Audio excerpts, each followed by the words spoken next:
Mary Magdalene, one of the most mystical figures in biblical history.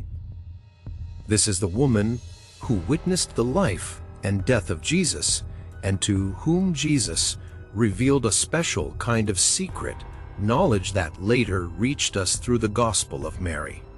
Although it is not included in the official Bible today, the Gospel of Mary was an important and highly valued text among the early Christian communities and is one of the most unique of the agnostic Gospels.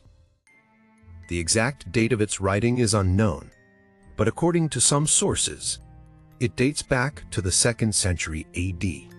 Was Mary Magdalene the first among the apostles of Christ?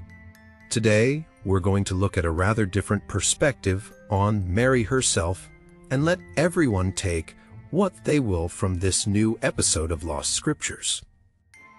Welcome.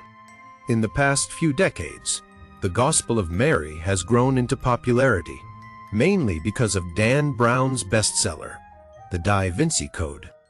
Brown cites the Gospel of Mary as evidence that Mary Magdalene and Jesus Christ were passionately in love, had a relationship, and were possibly even married. Did the Roman Catholic Church know about the secret relationship between Jesus and Mary, and did it deliberately hide it? Well, according to Dan Brown, that might be the case. Is all this true? And does the Gospel of Mary provide historically accurate information about the relationship between Jesus and Mary Magdalene? Did they have such a relationship at all? Or was Mary rather a faithful follower and initiate in the sacred knowledge? Today we explore. The Gospel of Philip says, "There were 3 who always walked with the Lord: Mary his mother and her sister, and Magdalene, the one who was called his companion. The Lord loved Mary Magdalene more than all the disciples and often kissed her.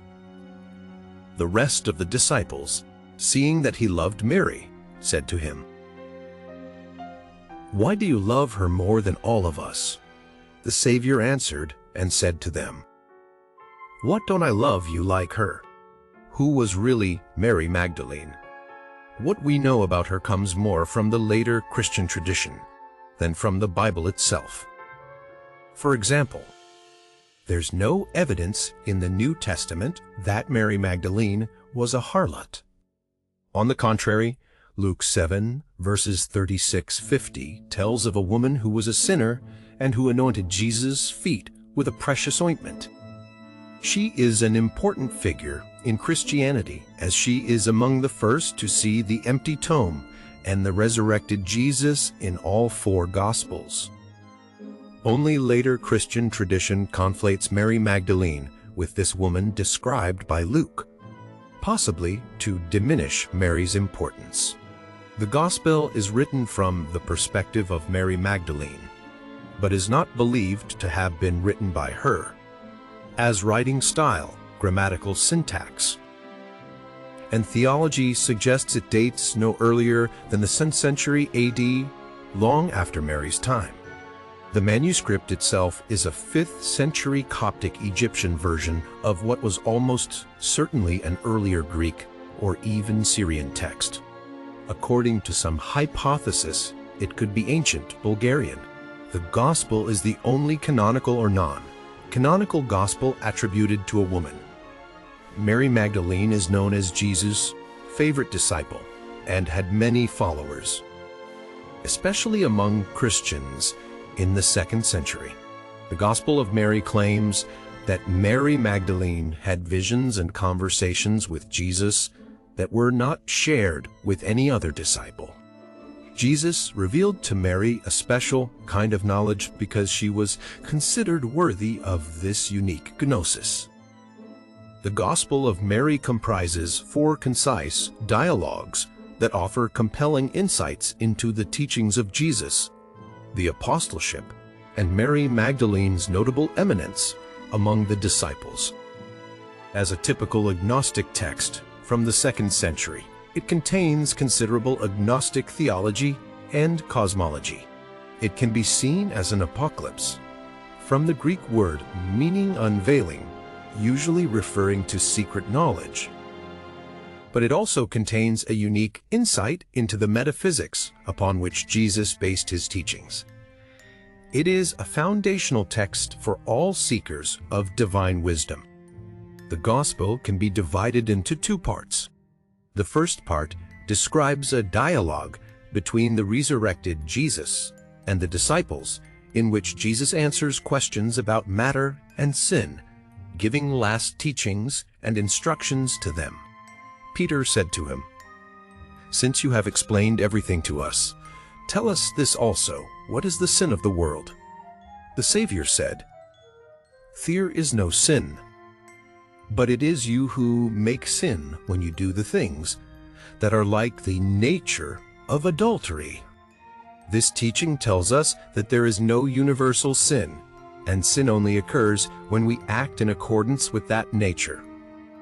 Sin stems from humans acting contrary to the good, following a desire contrary to the good. Jesus further explains that confusion resonates through the person when they attach excessively to matter, reminding them to find contentment in their innermost being. The first part ends with Jesus' farewell to the disciples, cautioning them not to be misled and to preach the gospel. When Jesus leaves, the disciples despair, but Mary stands up and encourages them. She says that the Son of Man is within them, and those who see him will find him. In the Gospel of Mary, Jesus says that the nature of matter will be resolved into its essence, meaning the good in each of us will be restored to its ultimate good. The second part of the Gospel of Mary begins with Peter telling Mary Magdalene that Jesus loved her more than any other woman. He prompts her to share the words of the Savior that she alone remembers. Mary recounts her vision of the Lord, how he blessed her for not wavering at his sight, and taught that one sees visions neither with the soul nor with the spirit, but with the mind in between them. This hints at a Hermetic principle: all is mind. The text references 4 ascending levels of the cosmos and 4 powers that challenge the soul. Overcoming them leads to salvation through special knowledge. The final portion reveals the 7 powers of wrath, darkness, desire, ignorance, jealousy, fleshly craving, cunning, and the foolish wisdom. Andrew and Peter doubt Mary's words, questioning if the Savior truly spoke such things to a woman and not to them. Mary weeps, defending her testimony, and Levi intervenes. Rebuking Peter's anger, Levi declares that if the Savior deemed her worthy, they must accept her teaching, urging them to go and preach without adding extra rules. Now, in the scientific esoteric book, You, the Source, we see a different narrative. Mary Magdalene did indeed have a relationship with Jesus, but not physically. Rather, it was through the Source.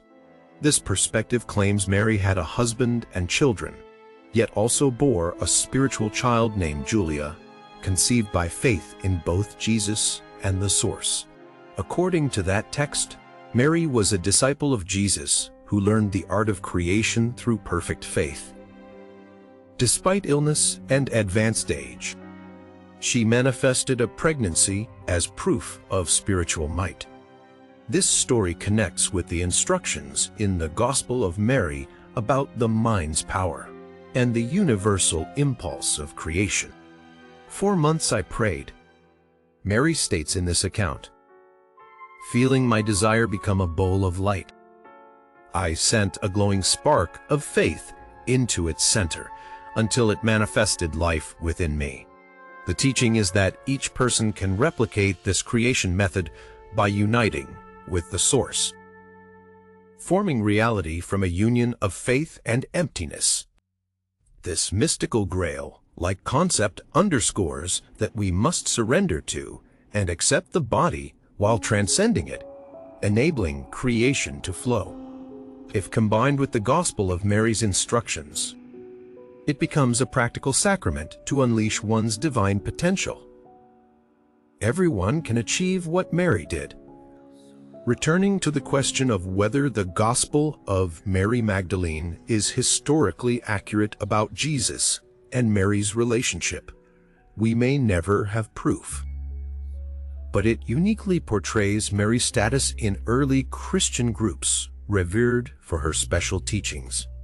Though later labeled a harlot, the Bible shows no such evidence.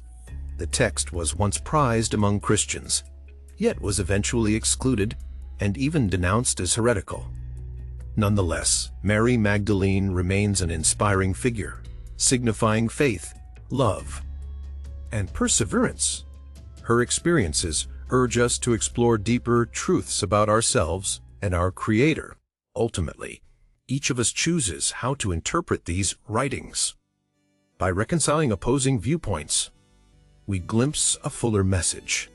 We who bow before you and thank you for watching another episode of Lost Scriptures. Keep your minds open, and until we meet again.